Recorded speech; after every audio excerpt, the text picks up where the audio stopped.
Welcome to Summer Psych 240, Developmental Psychology. Let's talk about what you need to do in order to pass the class. Let's see, where am I? There we are. Okay, these are the class requirements. There's three things that you need to do. One is to take a chapter quiz with each chapter. Um, that will be 15 points per chapter.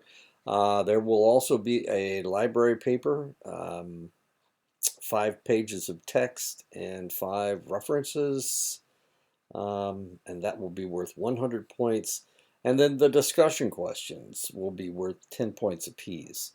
So that's a total of 425 points, and that's how you pass the class, is accumulating all of these, which means what? What do you need to do? Well, you need to take a quiz with each chapter. It is up now. They're all up now. You can you could take them all up.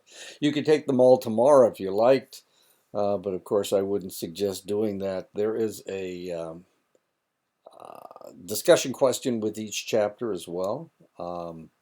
These are not questions that normally you can find in the textbook. It's the answers will not be in the textbook, so you can't thumb through there and get the right answers. As a matter of fact, there are no right answers to these questions. There are no wrong answers either. So it's based on what you're thinking, how you think. I'm not looking for pat answers from the textbook. I'm looking for your answers. And as I said, I will not grade content. I'm just grading you on your ability to think and to put down your thoughts. Um, Really, I'm not. You can't get any of these discussions incorrect. No matter what you say, it's I will accept whatever you are thinking, but I'm just looking for your own personal thoughts. Um, There you go. So 425 points. Um, okay, what else? All of this is in the syllabus, and here's the syllabus right here. This is who I am. I am Bruce Bradway. Right now I'm located in Lost Nation, Iowa. I was in Saley for 5 years until COVID hit, and then I came up here uh, and isolated in Iowa. And if you knew where I was, you'd go, "You're pretty isolated." I live in the middle of a cornfield. So there you go. That's me. I have office hours four days a week. Monday 3 to 5, Tuesday 3 to 5, Wednesday 8 to 10 in the morning, and Thursday 8 to 10 in the morning. And this is the Zoom address. It is the same every day. So if you need to talk to me about something, then you can do that by attending my office hours. If you can't attend during these times and you need to talk to me, you can make an appointment. I am willing to Zoom at just about any time that you would like, um, since I'm home all the time. And this summer, my 10-year-old grandson, will be in Florida, so for the summer, and that is it. This also has a schedule, class schedule. In the syllabus, everything that you saw before, and then an explanation of how to write your paper. It will be done in the APA style, so whether you're in public health or psychology or social work, then they all use the APA style, and I will grade that. And here's when all of your discussions are due, I think. I'm pretty sure. Okay, yeah, that's it.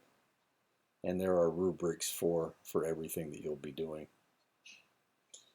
Okay, so if you're thinking, here's something for you. If you're thinking of using the artificial intelligence platform Chat GPT, We have run into that. That is a form of plagiarism. Um, I wouldn't do it if I were you. I wouldn't try it.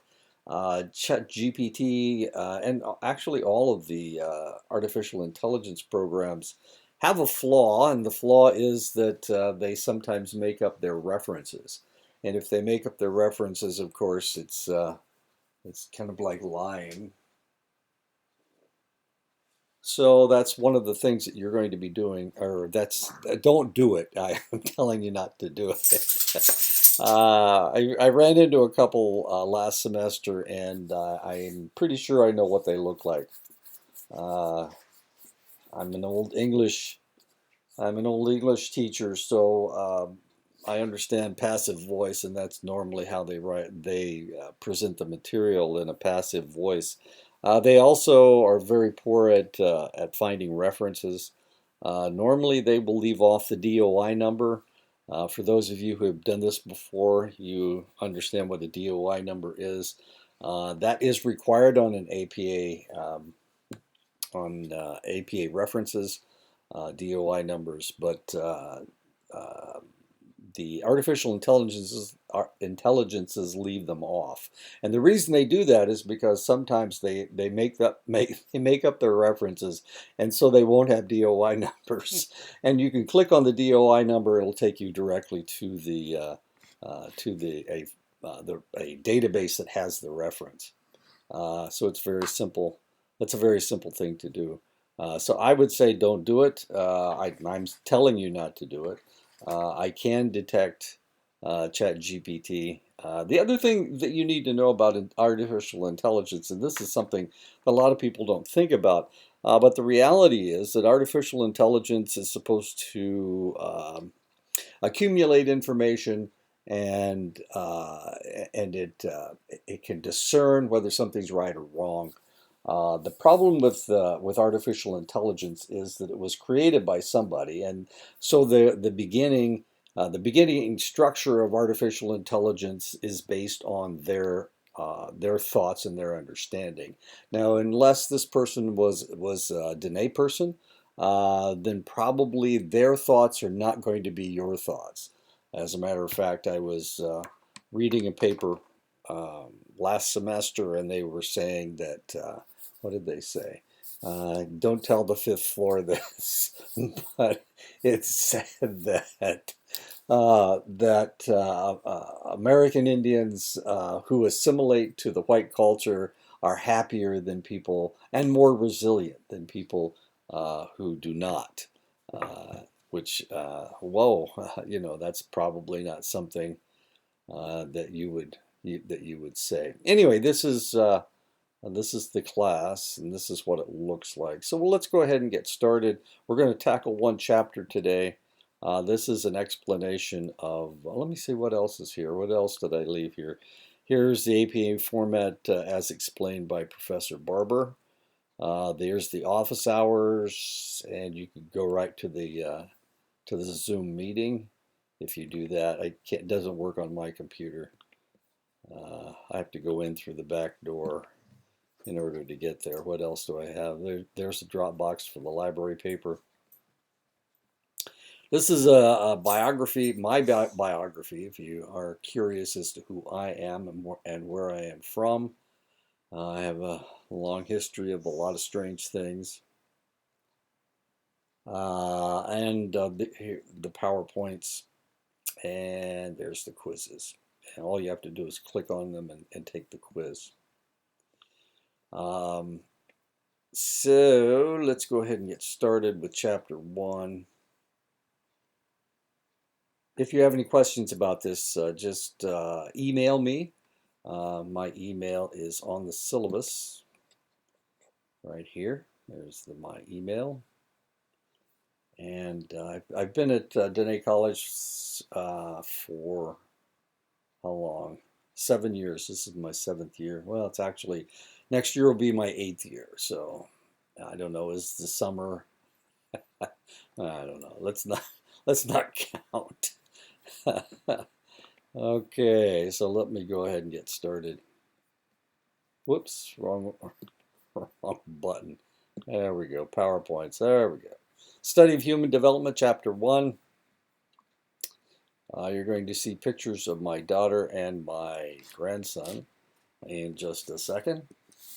So when we're talking about development, we are talking about the beginning of life, conception to birth.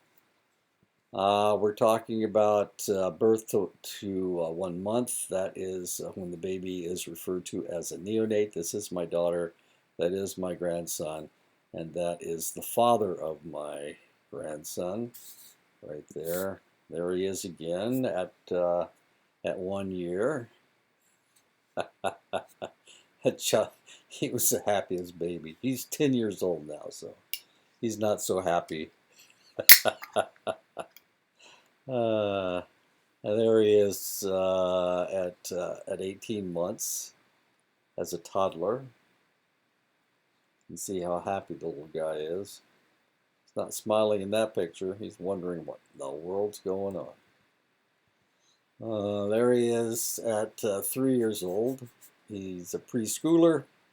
He decided that they were at McDonald's, and he decided he needed a hat, just like they have at Burger King, but they didn't have one, so he put his Happy Meal box on his head as a hat. And this is my son had his uncle Chris had taken him to McDonald's for food, and he let him get his own ketchup. And as you can see, he decided he needed a pool of ketchup in order to dip his French fries. Strangely enough, he doesn't eat ketchup.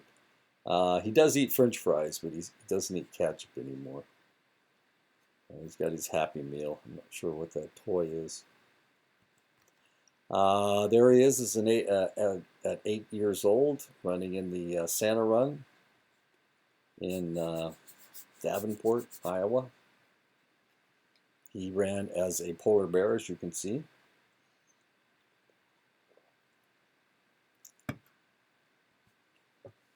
Adolescent, 12 to 20-year-olds. That doesn't have anything to do with my family. Young adults, 20 to 40-year-olds. Middle-aged adults, 40 to 60-year-olds. Young old adult, that's me. I'm 73 years old right now. Between 60 and 80 years old. This is not me. I do have a hat like that, though.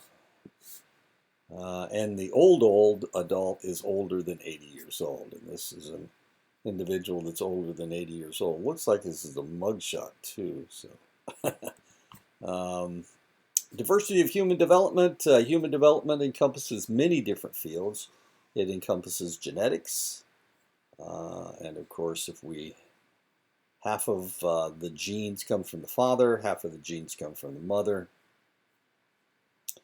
This is showing thalassemia major.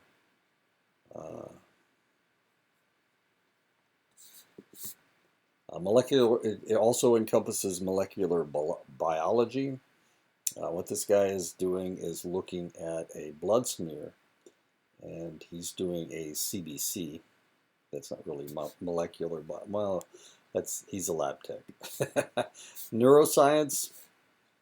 Nutrition. My daughter teaches nutrition at Garden City Community College in Kansas. She's living in Clinton, Iowa, but she teaches online. Embryology, the study of the embryo. Medicine, of course. Computer science. Cognitive science. How do we think? Psychology, of course. Sociology is part of it as well. Gerontology, the study of old age. How do we age? Epidemiology, and of course we just went through this with COVID. COVID obviously isn't over. My wife's cousin has just come down with COVID. Cultural studies. Anthropology is part of it as well. Philosophy. These are people that have as interesting as this is, these are people that have degrees in philosophy. Steve Martin, Richard Gere, T.S. Eliot was an author, Pauline Kael, a film critic, Lana Del Rey, who is an actress, I guess, and Boris Pasternak was a Nobel Prize winning author. He wrote Dr. Zhivago. Theology, study of religions, linguistics, part of it, economics, history, culture, the total pattern of a group's customs, beliefs, art, and technology. This is a picture from Fort Belknap. I taught it on Fort Belknap for 10 years. That's up in Montana. That's an Indian reservation in Montana. The Nakota and the Aani tribes are up there. Total fertility rate is in a population is the number of births per woman. Developed countries, most of the affluent countries in the world are developed countries.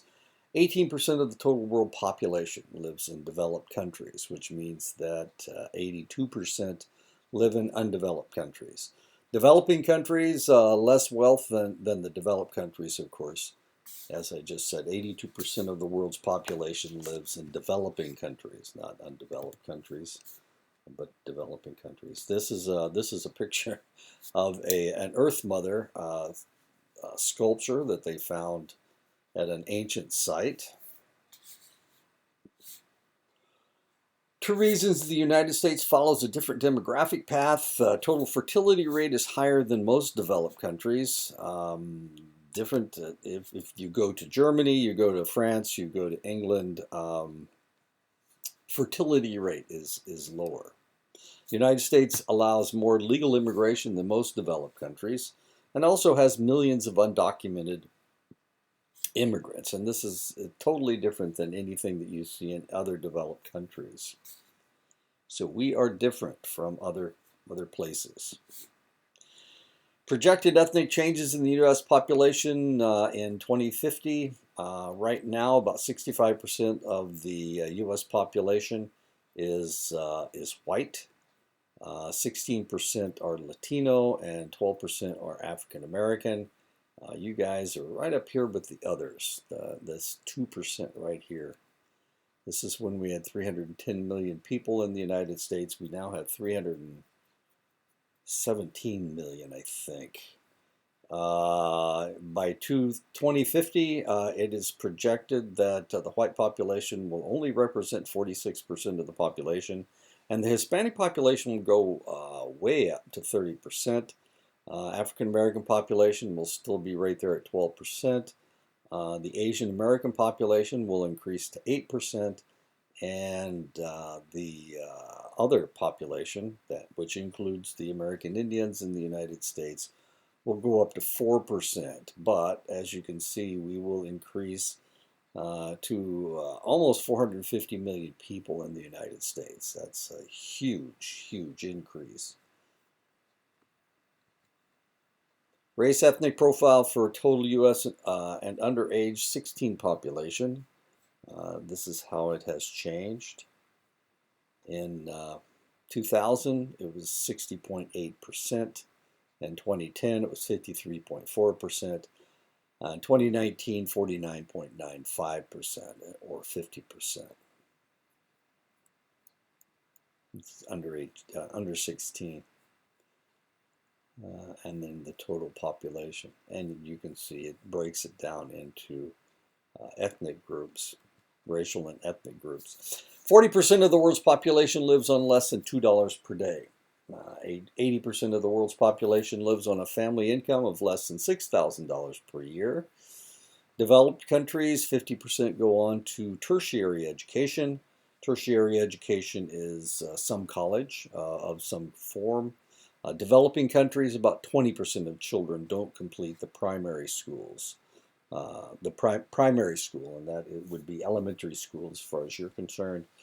But in the developed countries, 50% actually go on to some degree of college education.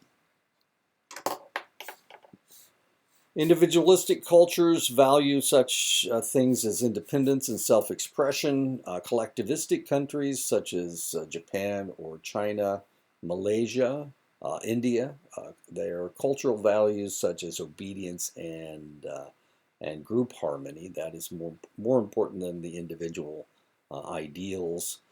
Traditional cultures, rural culture that adheres more closely to historical traditions than urban people.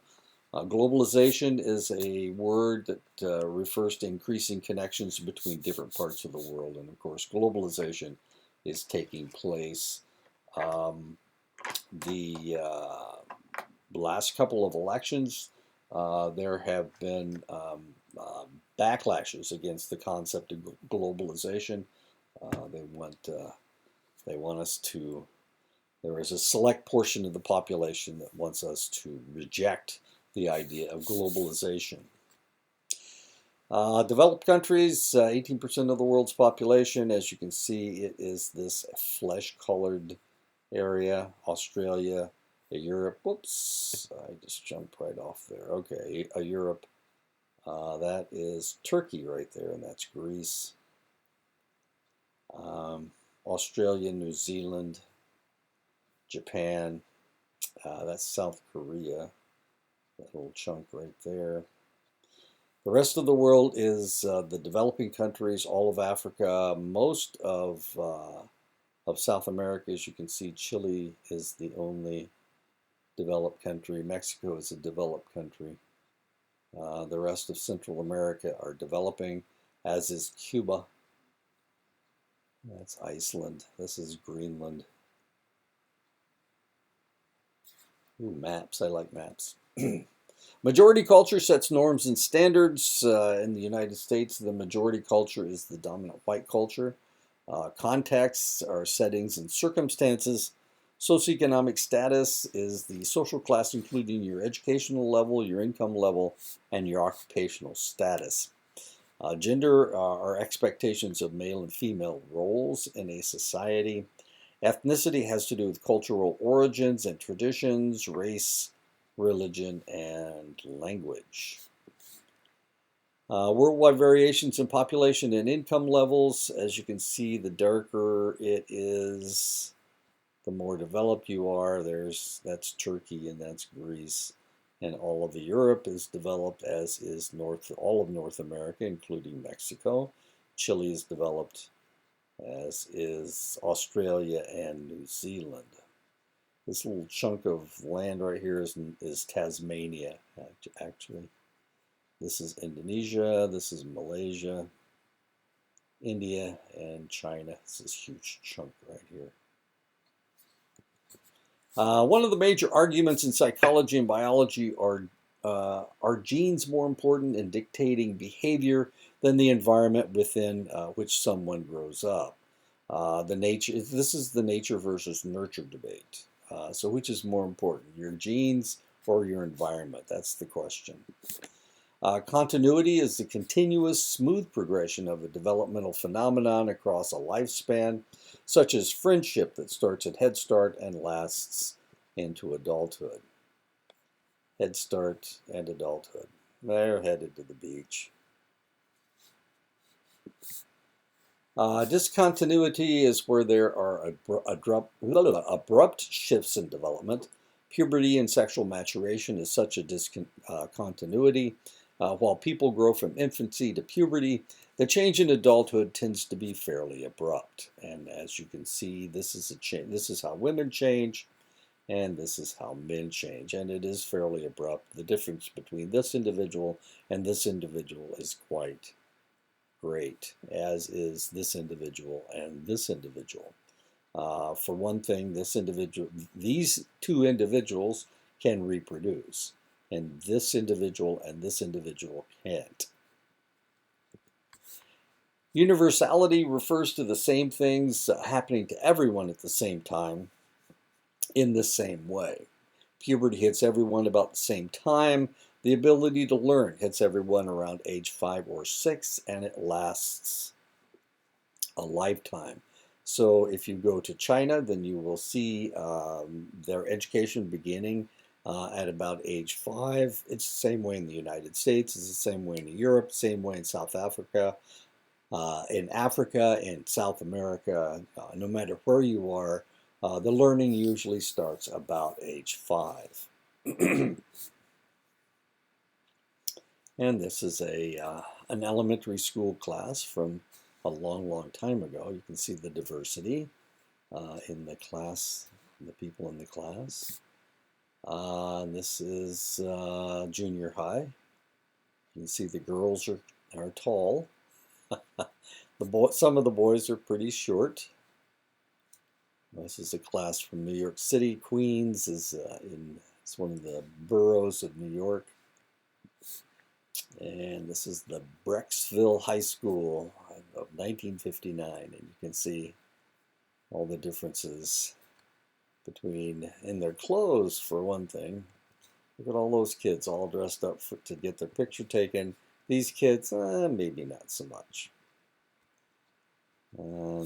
These guys, I don't know. Yeah, there we go. Okay, Magic Mike.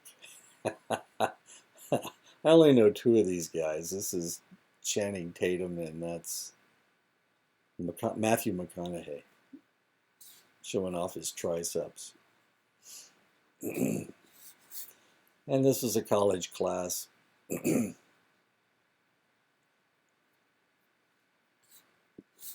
What was I talking about that I showed pictures of? Universality. Okay.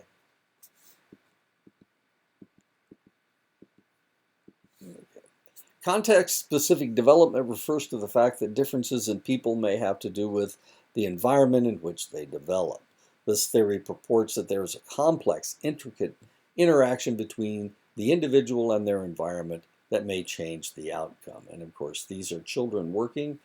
Strangely enough, they just passed a law in Iowa that children can work. It's odd because we've been controlling child labor laws in the United States for a long time, and all of a sudden they just changed the laws so that 18-year-olds can serve alcohol in Iowa. And kids as young as 16 can work. Affluenza, this was a case that happened in Texas.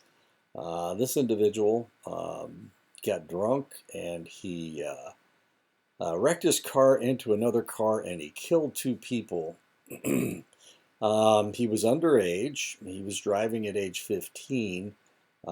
He claimed, the lawyers claimed that he had never been taught right from wrong because he grew up affluent, and they referred to it as affluenza. And strangely enough, his mother decided that she would take her baby to Mexico, where he couldn't be arrested, and so she fled to Mexico with him. This kid that was 16 years old, and there he is after coming back from Mexico. This is Ethan Couch. At age 16, he killed 4 people. I'm sorry, I thought he killed 2 people. Killed 4 people while driving under the influence in 2013 in Texas. Couch, while intoxicated and under the influence of drugs, was driving on a restricted license and speeding in a residential area when he lost control of his vehicle. 4 people were killed in the collision, and 9 people were injured in the collision. And his mother wanted to protect him, so she took him away. Couch was indicted on 4 counts of intoxication manslaughter for recklessly driving under the influence. Couch was sentenced to 10 years of probation, subsequently ordering him to undergo therapy at an inpatient facility. Couch's attorneys argued that Couch had affluenza and needed rehabilitation instead of prison, arguing that Couch had no understanding of boundaries as his affluent parents had never given him any boundaries. Affluence. After a video was posted online purporting to show Couch drinking at a party, Couch became the subject of a manhunt. On December 28, 2015, authorities detained Couch and his mother in the Mexican resort city of Puerto Vallarta, and that's his mother. That's his mother, and this is his father. Very wealthy people thought that their son should get away with murder. Scientists feel that there are four interactive forces influencing the way that an individual is going to turn out. There are biological forces, psychological forces, sociocultural forces, and life cycle forces. So what we're dealing with as far as affluenza is concerned is a sociocultural force. The fact that wealthy people think that they can get away with murder. As a matter of fact, before the 2016 election, Donald Trump, who did become president, claimed that he could kill somebody and nobody would care because he was rich.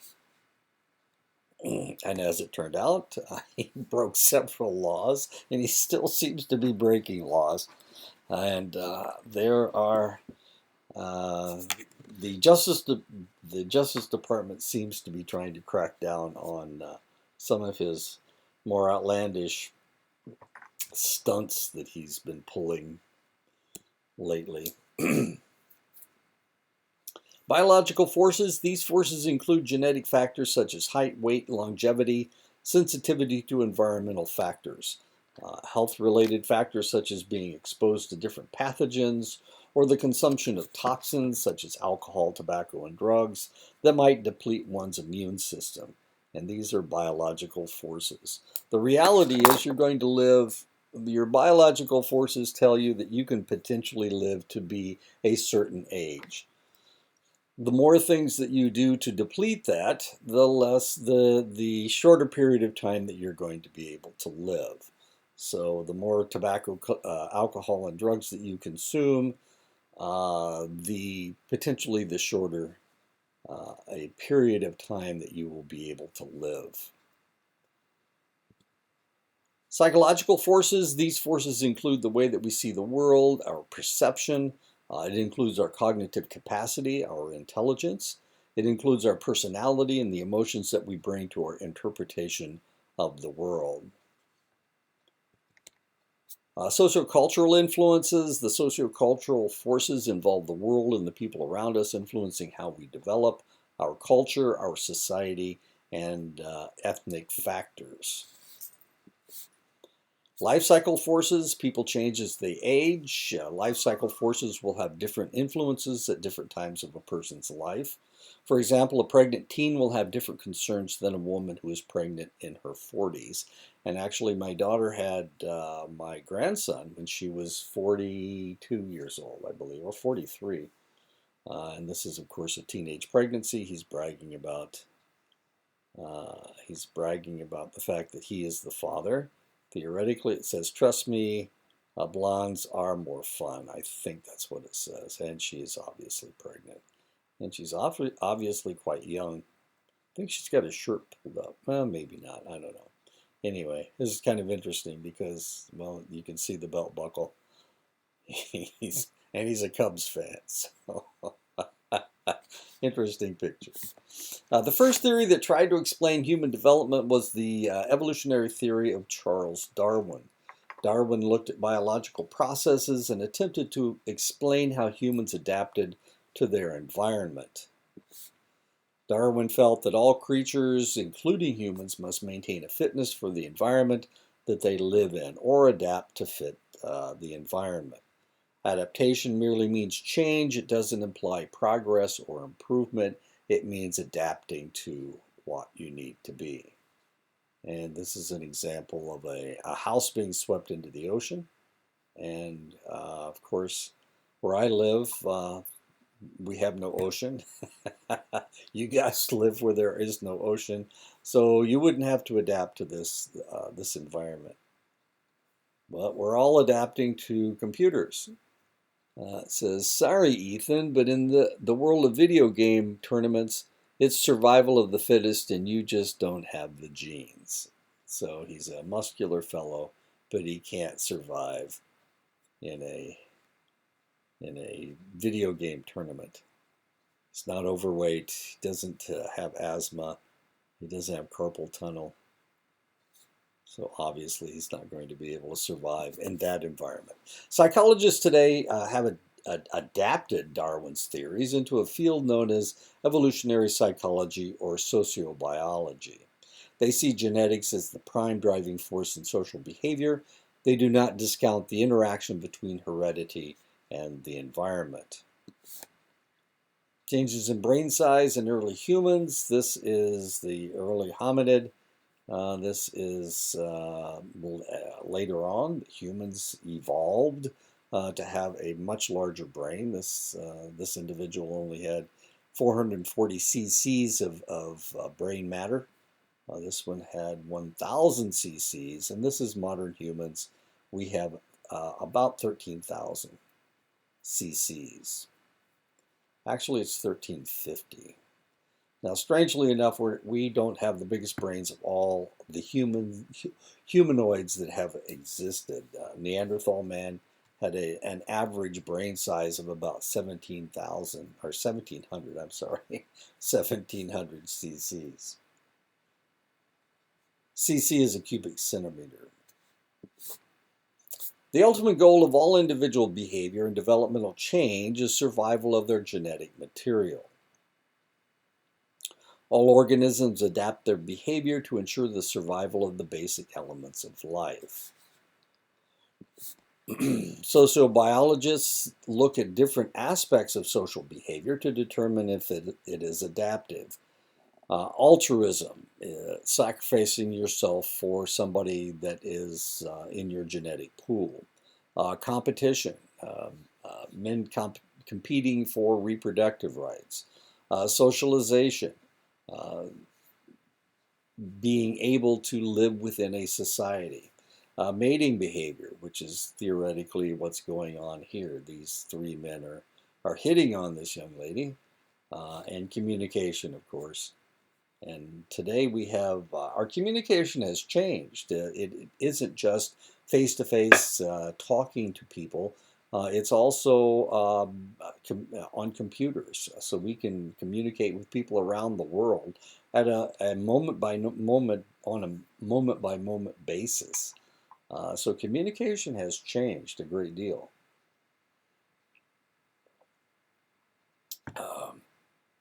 In the 1979 to 1982, my wife and I were stationed in Germany, and we had a difficult time communicating with people back in the United States because there weren't that many telephone lines in Germany, for one thing, and there was just no way to communicate except by writing letters and calling home on an infrequent basis. But my brother was stationed in Afghanistan in 2005, and he took a computer with him, and he used to communicate with his wife every day.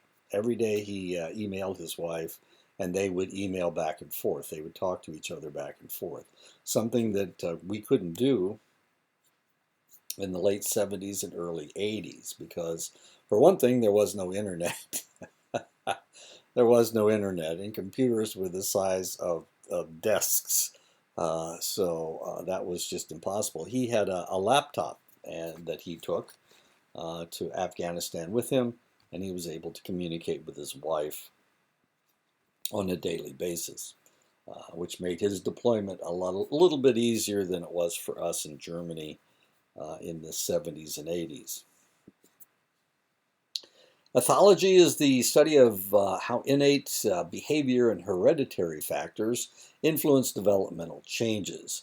One example would be Noam Chomsky's LAD, the language acquisition device, a genetic predisposition to learn language to facilitate social interaction. And this is Noam Chomsky. And of course, communication is very important. And you learn languages very, very rapidly, and we'll be talking about that throughout the semester.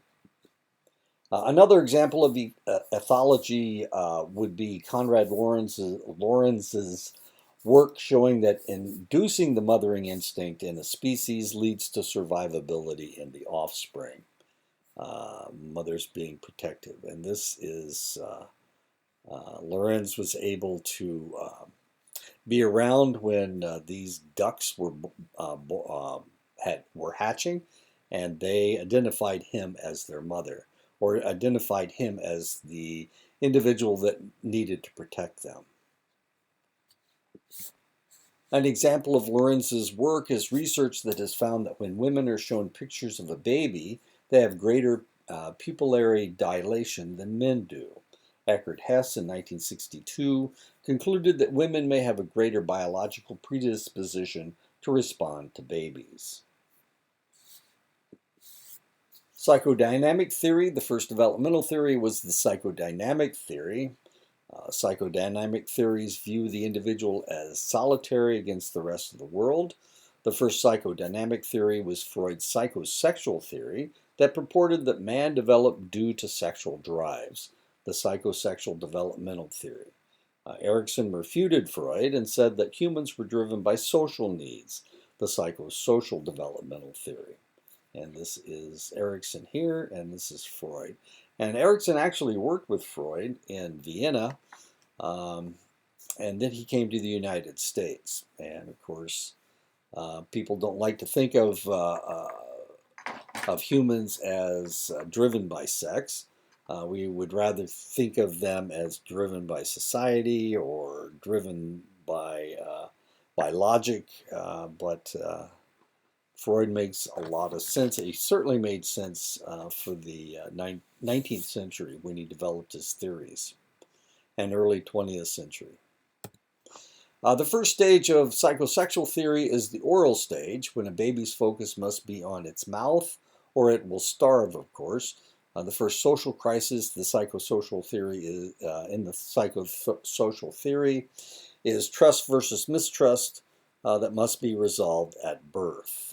So the baby knows that they will either be taken care of, they trust their parents, or they, if they're not being taken care of, they're allowed to cry. Then they may mistrust their individuals that are supposed to be taking care of them. So as far as Freud is concerned, the first focus is on our mouths and being able to gratify our needs, our hunger. And as far as Erikson is concerned, our first crisis that we go through is trusting or not trusting our parents. The second stage of the psychosexual theory is the anal stage, between years 1 and 3, when the child focuses on potty training to become a responsible member of society. And of course, this has to do with defecating. We need to learn to urinate and defecate in the proper receptacle. If we just do this willy-nilly wherever we are standing at the time, we will not be responsible members of a society. The second crisis in the psychosocial theory is autonomy versus shame and doubt, when the child must learn to become an independent person. And in essence, if you look at Freud and you look at Erikson, that they're actually determining the same thing. Both of them have to do with becoming independent and becoming responsible. Potty training and autonomy versus shame and doubt.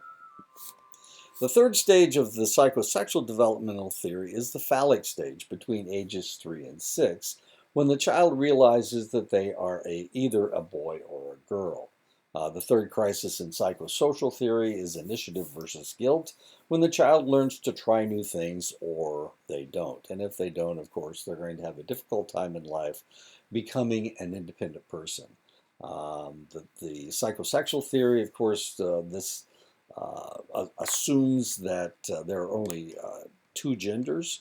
Of course, now we have expanded that idea, but as far as Freud was concerned, in order for a society to replicate itself, to reproduce, there needs to be males and females, boys and girls.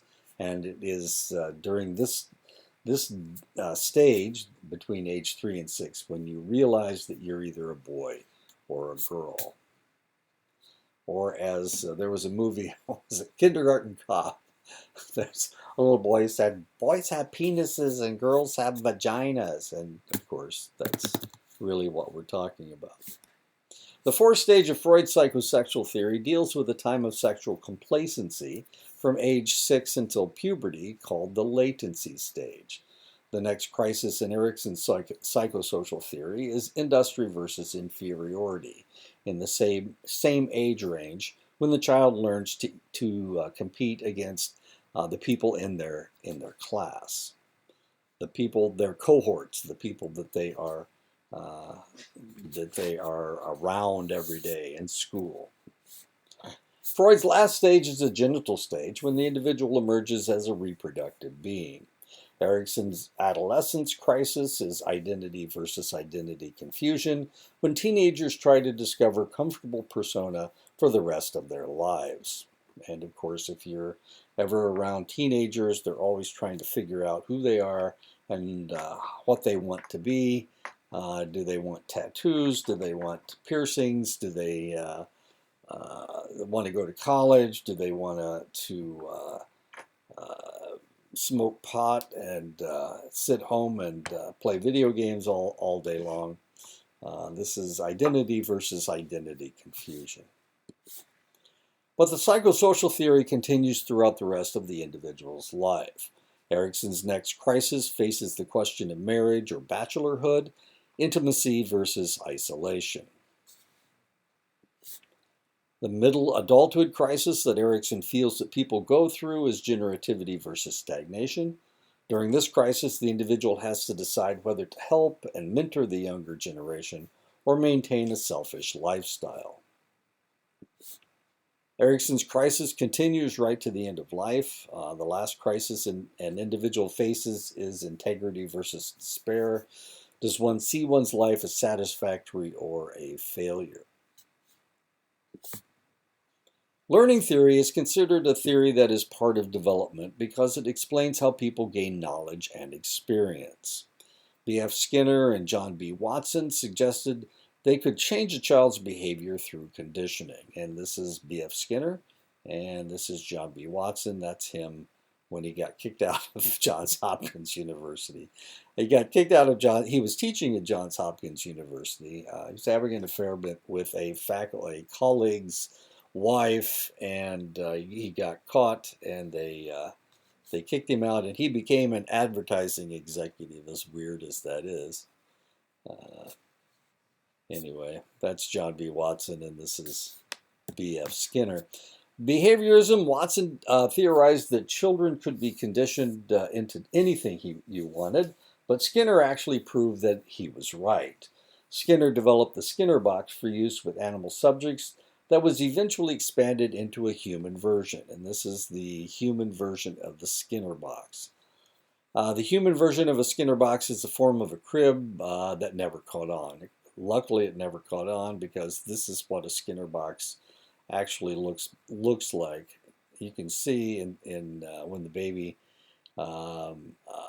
has an accident, then it's just paper, and you pull it out and throw it away, just like you would do with a rat or a whatever you were trying to condition.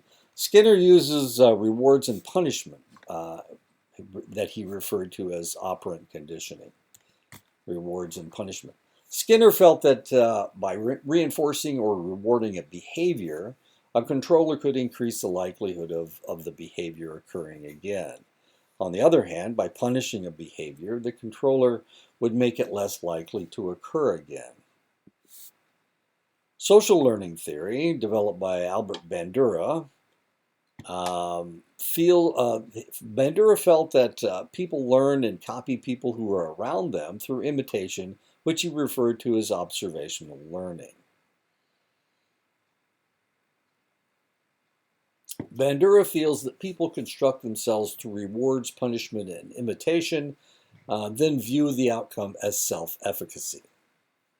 And he proved this by taking a group of children and showing them some fairly negative behavior to see if the children would replicate that behavior. And they did. They imitated the adult. Here they are. I used to have one of these when I was a kid. My mother thought it was important that we learn how to punch things. And if you punch the nose, if you punched them in the nose, it honked. The nose honked. They had sand in the bottom, so it'd always come back, pop back up, and it was really kind of fun to punch them, and then they'd come back. By the time you punched it, the harder you hit it, the faster it came back. So it was kind of interesting. I think it was called Bozo. The cognitive developmental theory was developed by Jean Piaget from Switzerland. And this is Piaget. Piaget based his theory on the cognitive development of children. Piaget is kind of interesting. He used his own children. He also worked in a school where he saw children of all ages, but he mostly developed his theory looking at his own children. Piaget's first stage is the sensory motor stage and begins at birth and runs through age 2. In this stage, the infant toddler's knowledge is based on their senses and their motor skills. Piaget's second stage runs from toddlerhood until the beginning of elementary school, 2 to 6, and involves the child's first attempts at reading and using numbers. This stage is referred to as the pre-operational thought stage.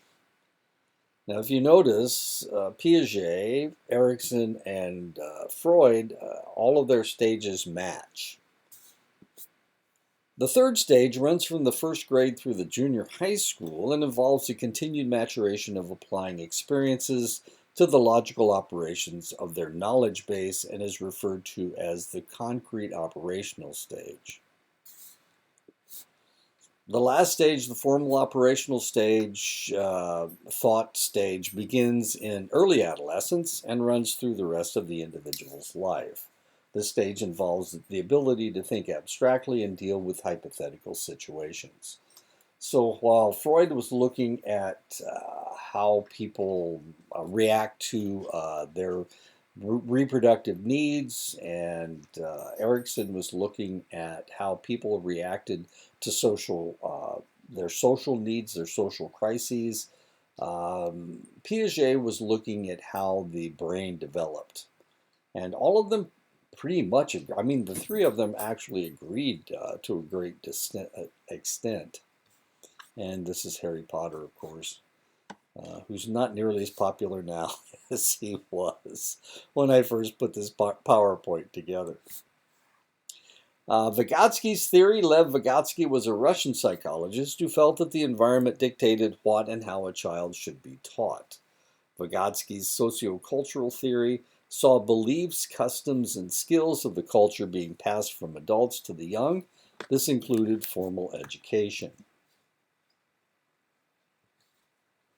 Yuri Bronfenbrenner developed the ecological theory of development. This theory sees the child as the center of an ever-expanding system of influence that helps to create the person that the child will become. In the center of the concentric circle is the microsystem. The microsystem is composed of the child and their parents. The next ring of influence in the concentric circle is the mesosystem. Meso meaning middle. This ring is closest to the child because the child has direct contact with it, his school, his friends, and his extended family. So if he has brothers and sisters, that's part of the microsystem. The next ring of influence in the concentric circle is the exosystem, exo meaning outer. This ring influences the child but may not make contact with the child. Such things as the parent's place of employment, the government and their social policies, and the parent's social network may or may not make contact with the child. This is the parent working. He works as a chicken on a computer. The outer ring of the system is the macrosystem, macro meaning large. This circle influences the child, but is mostly abstract influences on the individual. Such things as historical events, culture, and ethnic group influence the child, but is not something that the child has any influence over. So you can't really change your culture. That doesn't work. I'm not sure why that did that. Away. Whoops, there we go. Your culture, you can't change your culture. This is a powwow, of course. This is my brother in Afghanistan. As you can see, this is August 31st, 2005. He was heading up a convoy in Afghanistan, taking food and ammunition to a forward fire base. So that has to do with historical events. So you can't change history, and you can't change your culture. Humanistic theories were developed from the work of Carl Rogers. This is Carl Rogers when he was young. Rogers saw the individual as a dynamic force that has the power to seek their own self-fulfillment by setting goals, meeting inner needs, and expressing creative energies. Humanism was developed to combat the Freudian concept of unconscious drives controlling our behavior. It also argues that the environment does not dictate who the individual is going to be. Besides Rogers, one of the leading humanists was Abraham Maslow. Maslow recognized that people were motivated to seek their full potential, which he labeled self-actualization. Maslow arranged people's needs in a hierarchy that is normally arranged in a pyramidal system. Your physiological needs are on the bottom. This has to happen first. Second is your safety needs and security needs. Then comes your love and belongingness needs, your self-esteem, and finally your self-actualization. It was Maslow's idea that before people could achieve a higher level on the pyramid of needs, they had to take care of all the lower needs first. Unless one's physiological needs are taken care of, safety is inconsequential. It is easy to observe Maslow's need structure in the plight of the refugees flooding into Europe from Africa and the Middle East. Physiological needs are the most important. Safety needs are not necessary until survival needs are taken care of. The personal needs are secondary to basic survival. Researchers who have worked with Maslow's hierarchy of needs see people changing their needs as they grow older. Infants and toddlers need their physiological needs taken care of. As children get older, their safety needs are met. Adolescents are stuck in a time seeking self-esteem and belongingness. Only adults have fulfilled their lower needs and can seek self-actualization. One last theory is that of John Bowlby, as proven by Mary Ainsworth. Bowlby developed a theory that used an infant's attachment pattern to its parents as the basis for future human interaction. Ainsworth developed a test to determine the type of attachment the child displayed with their parents and came up with 4 major types of attachment: secure attachment, avoidant insecure attachment, disorganized disoriented attachment, and preoccupied insecure attachment. So what Ainsworth did, the experiment that they did had to do with the mother leaving a child to take care of themselves. They put them in a room, and the mother played with the child for a while, and then she got up and she left. And the way that the child reacted to the mother leaving was how they developed, they determined whether there was secure attachment with the mother, avoidant insecure attachment, disorganized disoriented attachment, or preoccupied insecure attachment. And this had to do with the way the baby reacted when the mother left and when the mother came back. Lifespan is multidirectional. The lifespan not only involves growth but decline as well. Aspects of life may continue to expand, such as your vocabulary, while others slowly decline over time, such as your reaction time. As you get older, your reaction time decreases. Plasticity, humans have the ability to adapt to different circumstances. Our fates as humans are not cast in stone.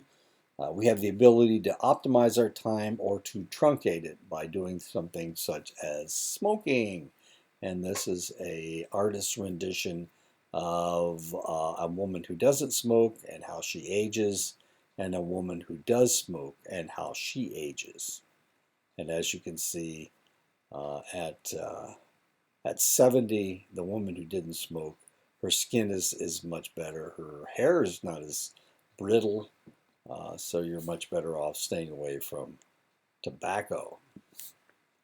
Historical context, we all live in time, and each era in time is marked by the history of that time.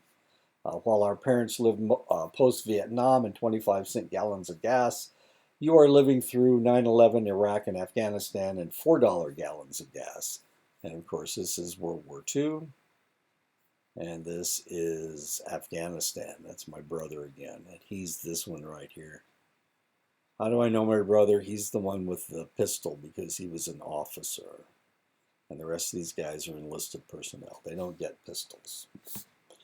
Multiple causation, there are any number of things that allow us to turn out the way that we do. Biological forces, psychological forces, sociocultural forces, and life cycle forces. And there's a reason why I have these two pictures here. Both of these individuals grew up in a very similar situation. They were rejected in school. Their parents divorced. They were isolated and not taken care of by their parents. This individual assassinated John F. Kennedy, and this individual became the richest man in the world. And why did it happen? Had to do with the time, the era, and all these forces made Bill Gates, and Lee Harvey Oswald. Developmental psychologists are interested in how individuals change over time. For this reason, it is important that they select research designs that will inform them about the change. And of course, this is Kristen Stewart, I think, and this is Lisa Marie Presley. That's when she married Elvis, and this is her about 10 years ago. And this is Madonna. This is Madonna when she first became famous. This is Madonna today. Doesn't look the same. This is Bruce Willis when he was in high school, and this is Bruce Willis today. Actually, he is suffering from a form of dementia, and he's uncommunicative. But there he has hair. Here he doesn't. President Bush in 2000, as you can see how young he looks, and this is what he looked like 7 years later after being president for 7 years. This is Arnold Schwarzenegger when he was in his 20s. This is Arnold Schwarzenegger in his 70s. Not exactly the same. Stop lifting weights, I think, is what has happened with him. Measurement, systematic observation. Systematic observation involves observing people or other animals and recording everything of interest that they do. Naturalistic observation, we're talking about developmental research now. Naturalistic observation is the observation of people or other creatures as they spontaneously behave in their real life situations. Structured observation is the observation of people or other creatures in an artificial setting to elicit a behavior. I just made a lecture on this just before I'm doing this. So if I seem a little distracted, it's because I just said all of this in another class. Systematic observation, this is Bandura and his experiment. And this is Jane Goodall working with chimpanzees, systematic observation. Experimental studies, an experiment is a systematic way of observing behavior where variables are manipulated so that an experimental variable can be observed. The manipulated variables are called independent variables, and the measured variable is referred to as the dependent variable.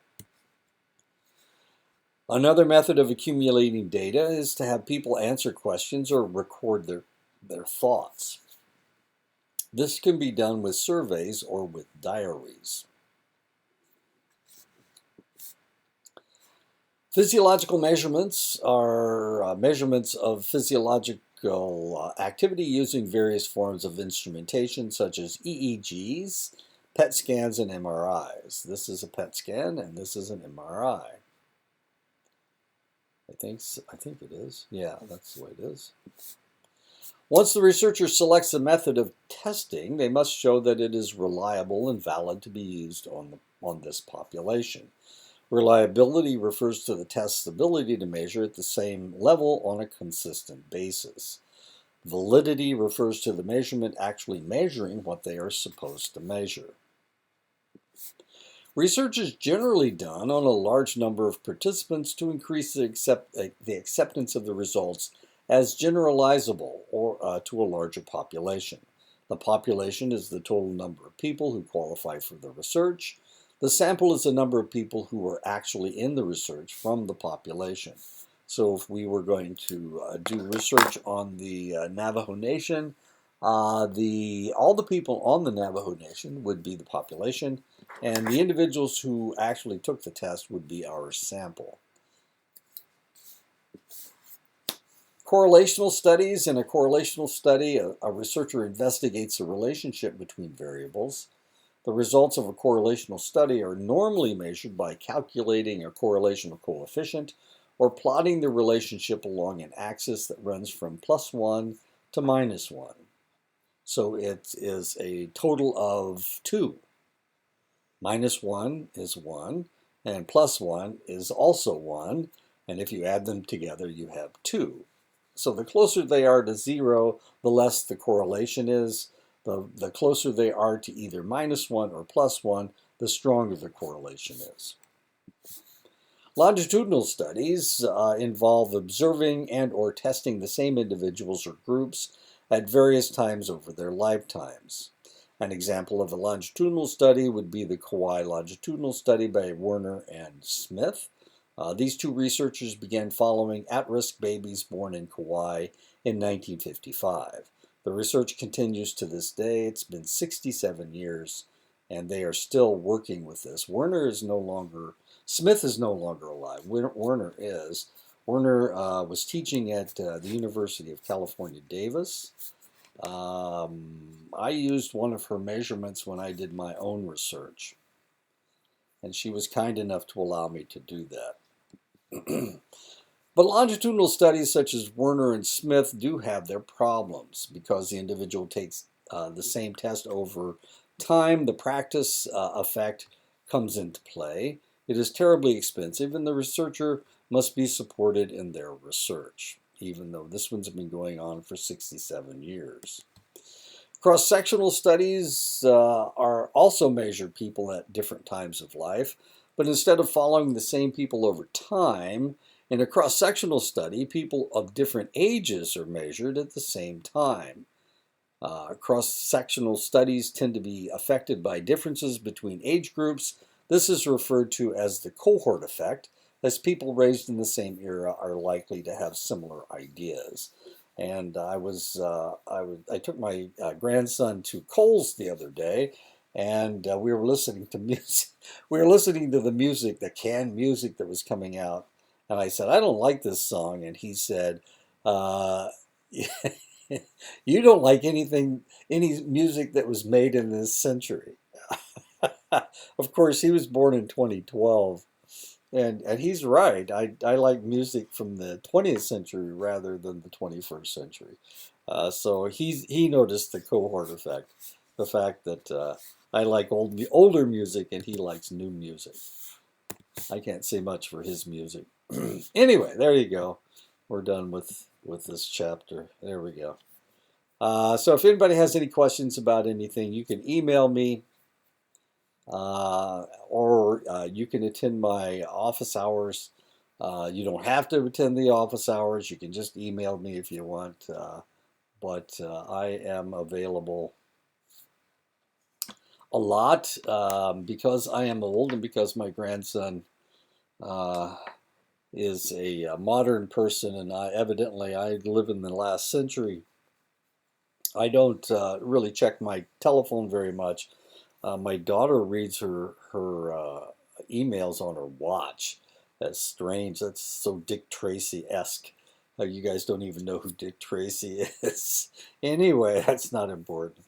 If you try to contact me, I check my email 2 or 3 times a day. So you may have to wait for a couple minutes or an hour, something that you're not used to, since you check your phones on a continual basis. I do not. I don't even carry my phone with me most of the time. It's actually in another room right now. So don't look for an instant feedback unless I happen to be on the computer when you email me anyway. And I don't have my email on my phone anyway. That seems kind of silly to me. But then again, like I said, I live in the last century more than this century, I guess, according to my grandson, and he knows everything. I tease him, I tell him he knows everything, and he agrees with me.